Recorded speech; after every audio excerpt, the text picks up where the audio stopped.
Hello friends. Well, I got a Bursig stand for my Ducati, and it came today, and that's the old that's the box that it came in, which looks kind of odd, kind of weird looking, but I'll crack that baby open and make sure that we got us a Bursig stand in there. Stay tuned. Well, there are probably several ways of getting into that box, but I cut the thing at the base here, went around here and there, and then I sliced up the side across the top, then peeled that guy back. And that's what I got there for step one of opening the box. Stay tuned. Okay, so from out of the box to all put together, probably looked like less than 10 minutes. Really easy, real straightforward. Just stick the wheels in, stick the nuts that hold the wheels, stick the handle on it, and call it good. The first observation really is the quality's great. The wheels are not chintzy and cheap. One of the big kind of concerns you have getting anything, especially you're going to put your really expensive bike up on a lift and in the air, is how is the quality, and the quality of everything. All the wheels, has dual wheels on everything, they roll good. The handle parts, everything are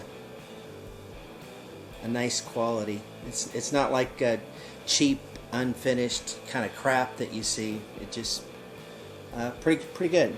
So looking forward to getting it on the bike, and I'll put the receiver part in the bike, and then we'll give this thing a whirl.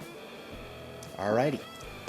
Okay, so in this part we're going to put the receiver in there, and the two parts of the Bursig stand that are going to plug into the frame are going to go into the lower hole and the upper hole.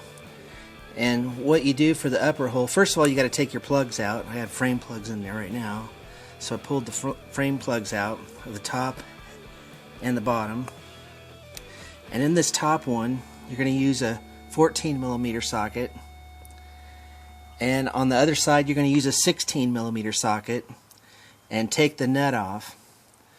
And the nut comes off on the 16 side. The bolt is the one that's the 14. So you'll pull it out this end and take it around the other side of the bike, push it through so that the bolt is sticking out on this end where the 14 was. And then you're going to put the Bursig receiver on there. And the Bursig receiver will go right in here. You'll tighten it down with the outside end of the bolt, and then the receiver will be in place. So that's what I'm going to do now. Be back. Okay, so sometimes when I'm doing these things, I got to remind myself that people might want to know a little bit of the detail. Here is the bolt right here that you're going to stick through the frame on the other side. And here's what the receiver looks like right here. It'll go in this way.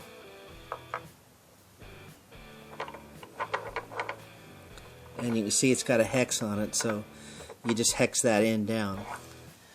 I'll put that in. I've already checked to make sure that it threads out right, and it does. So the bolt goes through from the other side, and then I'll tighten it down on this side. So this time I will be back.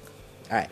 Okay, so that the other side was a 14 on the bolt, and this socket, if you don't have one, you're going to need a socket or a wrench or crescent or something that goes that big. This is a 27mm for that guy. So I torqued it all down. She'll be ready to test out here in a little bit. Okay, so with the receiver and the bike's ready to go, but now we got to get the adjustments made. I took the stand over, and this top one that goes in the top hole was still a little too low. So I went and used a 24mm wrench to loosen this guy up and move him forward. Now the adjustments that you have is that you can loosen this guy, move the whole thing forward. You can loosen the back one here and move the bottom piece up and down to adjust the gap between the top and the bottom holes. You'll have to do that too. And then this guy right here controls the angle of this whole thing. So as you unscrew it, it's going to push it that way and take the angle here and tilt it, you know, left or right. So those are the three positions that I'll be playing with. I just moved the top one up. I'll check that. Then once I've got the height, I'll tighten that guy down. Then I'll find the gap between them and I'll tighten the bottom one. And then I'll check my angle to make sure I've got that right. And then those are the adjustments. It should be ready to go. Okay, so there it is, set up, installed. One of the things I really like about it is it's going to let me be able to take my bike down on the sidewalk, and when I'm washing it, lift it up, detail it well, be able to get the wheels around.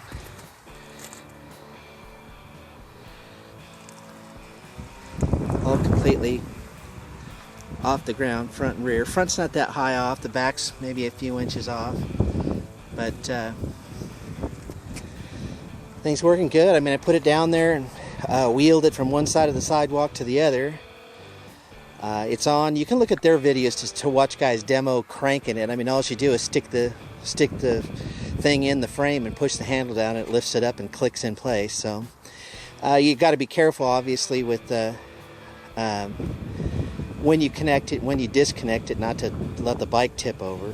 And you might, while you're adjusting it, probably be a little easier to do with two people than one.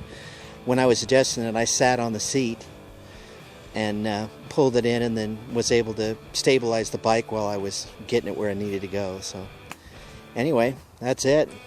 Looks like it's going to work great, and at least you get an idea of what the stand does. Come around to the other side.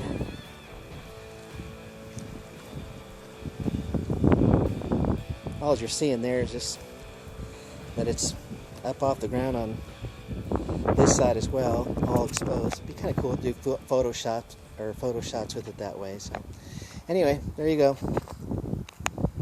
Stay tuned for the next one. Thanks, guys.